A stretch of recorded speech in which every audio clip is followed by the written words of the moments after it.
All right, let's dive right in. We're going deep on one of the biggest mysteries out there, consciousness. Because it turns out the secret to your entire inner world might not be a thing at all, but a beautiful, non-stop dance. And that dance has a name, metastability. So think about this for a second. Right now, your brain is juggling a million different things. You're processing the light from the screen, the sound of my voice, maybe you're thinking about lunch, you're remembering a conversation from yesterday. How on earth does all of that chaos come together to feel like one single unified you? That is the puzzle we're going to solve today. Well, the answer seems to point to this amazing concept, metastability. It's a state where your brain isn't locked into some rigid, predictable pattern, but it's also not just a soup of random chaotic noise. It's floating, perfectly balanced, right there in the middle, always ready to shift and change and adapt on a dime. And this is the best way to picture it. Seriously, forget all the old analogies of the brain as a computer or some fixed machine.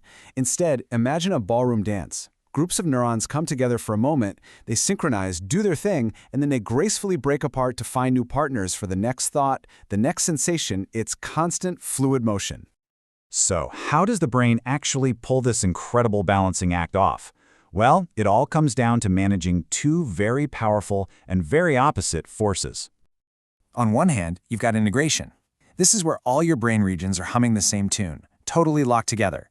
Go too far with that, and your thinking becomes completely rigid. You get stuck. On the flip side, you've got segregation, where every little brain region is off doing its own thing, completely isolated. The result? Just a mess of fragmented, chaotic signals. No unified you could ever come from that. And that brings us to a quote from neuroscientist J.A. Scott Kelso that just nails it. The brain's magic trick is achieving a subtle blend of integration and segregation. It has to bring different areas together to form a coherent thought, while also letting those areas be specialists. And metastability? That's the dynamic that lets the brain have its cake and eat it too. Okay, so we know the brain needs to dance between these two poles, but what's actually happening down at the level of neurons? Let's pop the hood and take a look at the engine room of our thoughts. It really comes down to three key players. First, you get neural synchrony. You can literally think of it as groups of neurons starting to hum together in the same rhythm. Then, through what's called transient coupling, these humming groups form temporary teams to get a job done. And who's the conductor of this whole orchestra? That would be the thalamocortical hub, a sort of central switchboard that helps manage all these fleeting teams. And the really crucial part is that these teams, these temporary coalitions, are just that, temporary. They form, they dwell for a moment to process something, and then they escape, dissolving so new coalitions can form.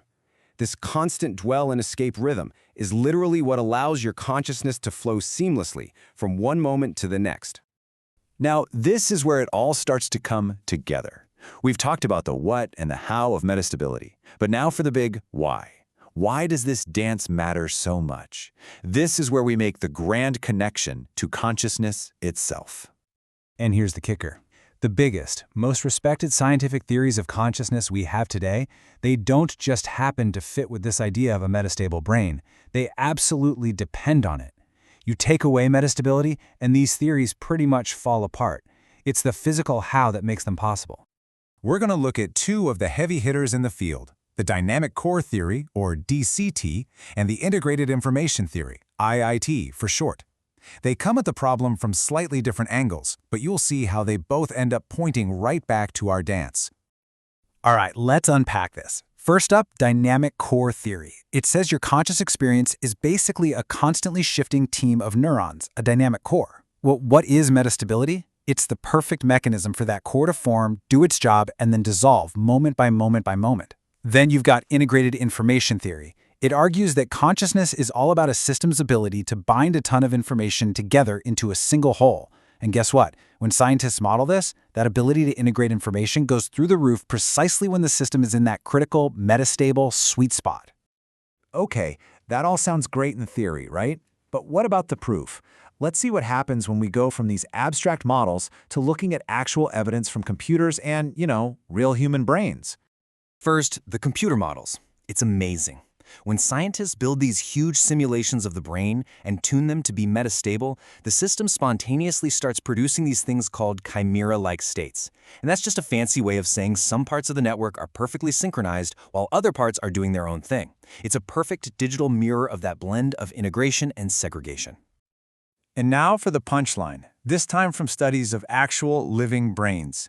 The evidence is pointing to a direct, powerful link. Your level of consciousness seems to directly correspond to the richness and flexibility of your brain's metastable states. The more consciousness you have, the more complex and dynamic this dance becomes. And this chart just lays it all out, plain and simple. When you're under anesthesia and consciousness is gone, look, metastability flatlines. In your normal, everyday waking state, it's high. And in states of expanded consciousness, like under psychedelics, the range and complexity of these metastable states just explodes. The more dynamic the brains dance, the more vivid the conscious experience. It's that direct. And what's really cool is that this isn't just about weird, altered states. It matters for you, right now. Studies show that people who have a higher baseline level of metastability, a more flexible, dynamic brain at rest, also tend to have higher fluid intelligence. They're better problem solvers. A more nimble brain is, quite literally, a smarter brain. So, here's the big takeaway, the thing we've been building up to this whole time. Metastability isn't just some quirky feature of how the brain works.